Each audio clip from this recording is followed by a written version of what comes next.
Hey Trinity Youth, it's Kristen. Good to be back with you guys again. So to start out today, I wanted to share a story with you. So how many of you have been to the hospital before? I'll raise your hands. I'm sure several of you have been there. I've been a couple times, and most of the times have been for legit reasons. But there was one time in particular a few years ago that I'm actually kind of embarrassed about this story. It's a really good story and it makes me laugh, but it's also really embarrassing, and so I haven't shared it yet, but I've been saving it, thinking maybe at some point I'll share it. But yeah, here we go. I'm going to share it today. Don't think less of me after you hear this story. So a few years ago, I had really bad viral infection. It was something like bronchitis. I don't remember if it was actually bronchitis, but it caused me to have a really bad cough. And so I went to the doctor. Doctor gave me some antibiotics, and as I was getting ready to leave, she heard me cough, and it was this like deep chest rattling, earthquaking cough. You know, like you feel it in your bones, like at the deepest levels of your lungs, and it hurt.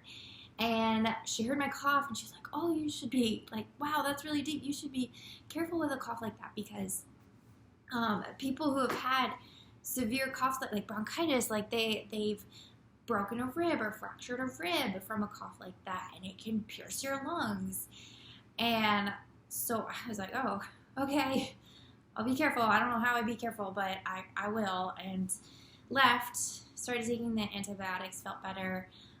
Wasn't contagious anymore, but you know how when you get really sick, the cough tends to stick around for a while.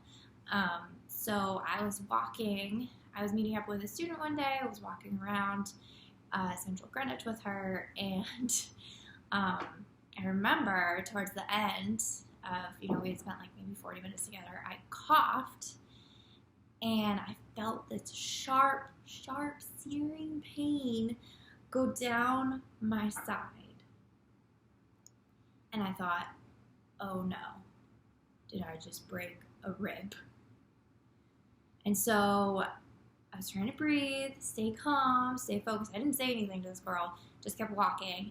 And after, another like 10, 15 minutes, I was like, okay, I gotta go now. Got in the car, went back home. I was still in a lot of pain.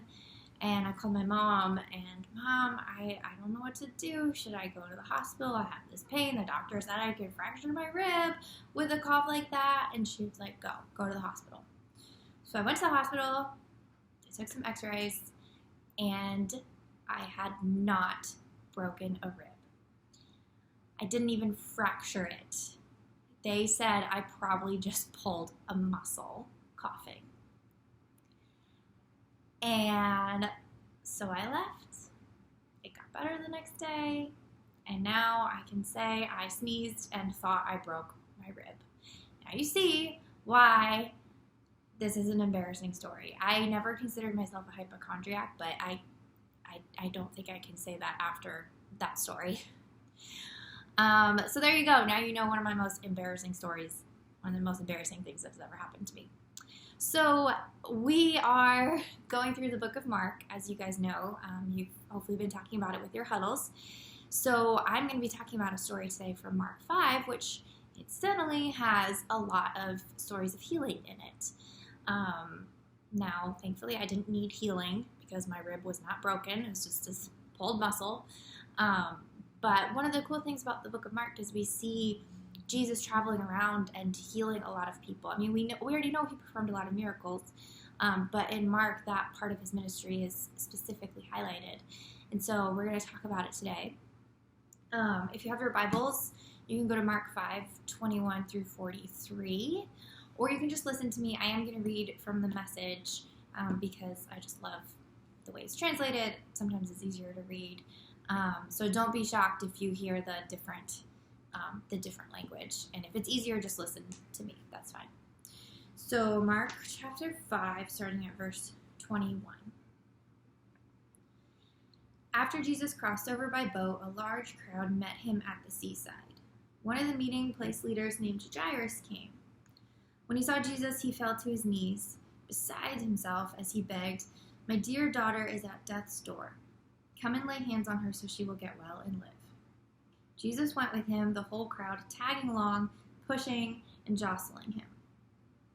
A woman who had suffered a condition of hemorrhaging for 12 years, a long succession of physicians had treated her badly, taking all her money and leaving her worse off than before, had heard about Jesus.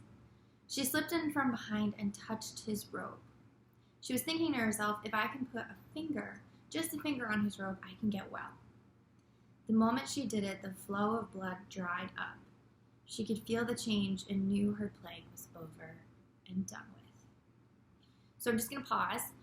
In the story, we have two characters, well, more than two characters, but we have two characters in need of healing. We've got Jairus, who is the ruler of a synagogue, which, at that time, the religious elite, like the senior pastor, most important person in the area religiously, coming to Jesus and asking him for healing for his daughter, who was very sick. And then we have another woman kind of on the opposite end of the spectrum. First off, there were, as we know, a lot of gender discrimination. The men were more important than the women, infinitely more. Women had no rights, no value. If you guys know me, you know I don't agree with that at all, and thankfully we don't live in that kind of society today, or at least it's a lot better.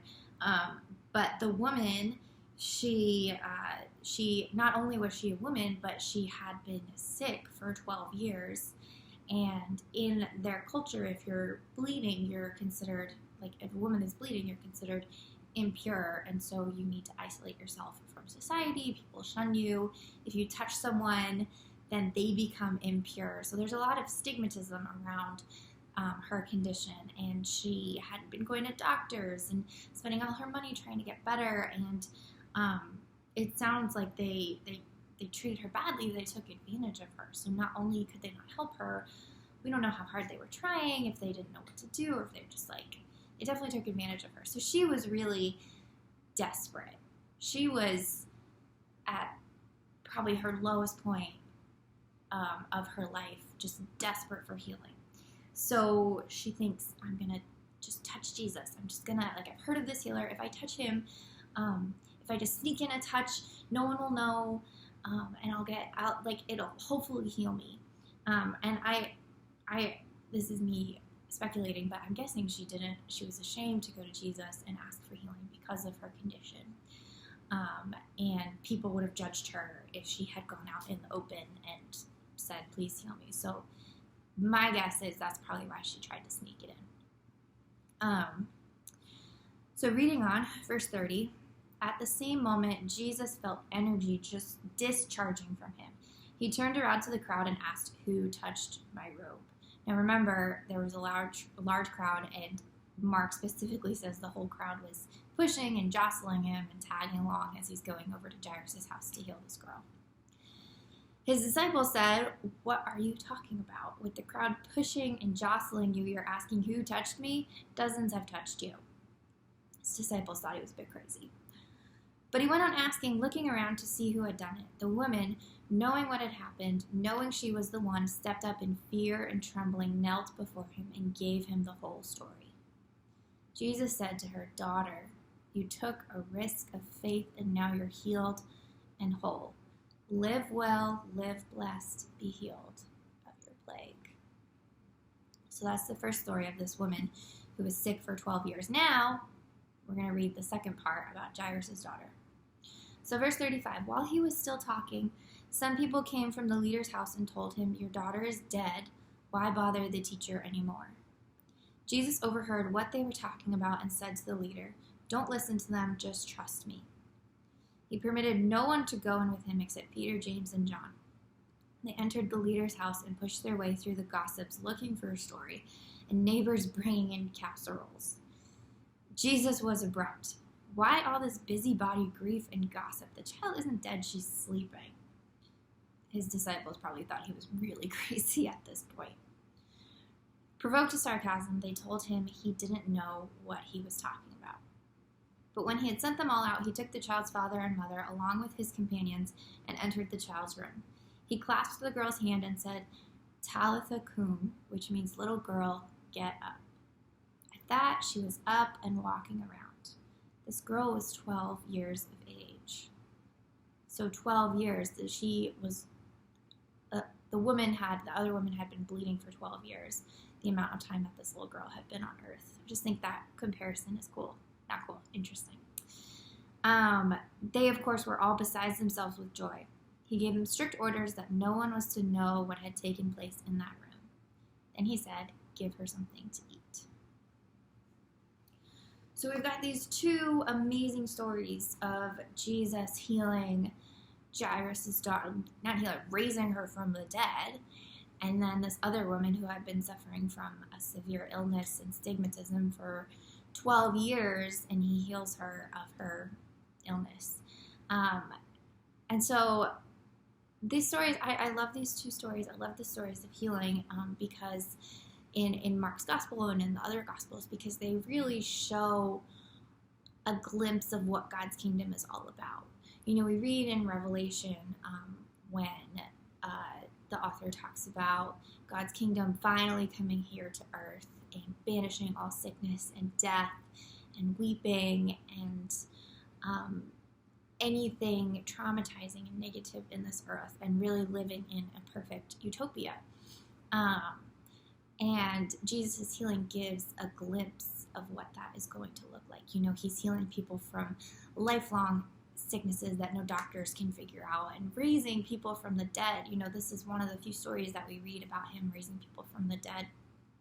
And I think when we apply it to our own lives, Jesus doesn't just bring physical healing, but he can also bring emotional, spiritual, and relational as well. So it's a holistic, comprehensive healing that when we follow Jesus, when we model kingdom lives, when we draw closer to him, as if you guys were at Summer Quest several years ago, I remember Katie talked about this very story of the woman bleeding for 12 years and being healed by Jesus. And she said, when we draw closer, when we draw near to Jesus, we experience healing, wholeness, and shalom.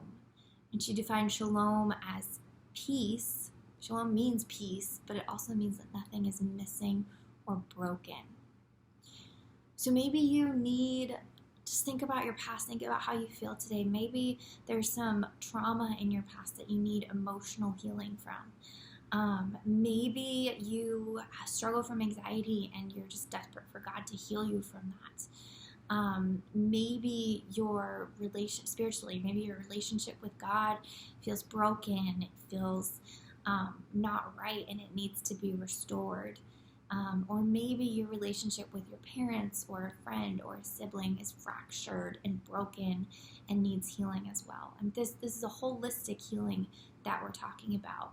And I just want to point out, it doesn't always have to look miraculous, like someone being cured of an illness right away or a little girl being raised from the dead. I think God uses, I think we're blessed with science and research and psychology, and God uses people every day to bring about his kingdom, whether you're a doctor working in the hospital, or you're a therapist helping people heal from trauma, or you're a teacher, educating, and also just investing in students' lives and people's lives, and showing them care and compassion. I think God uses ordinary people to bring about healing.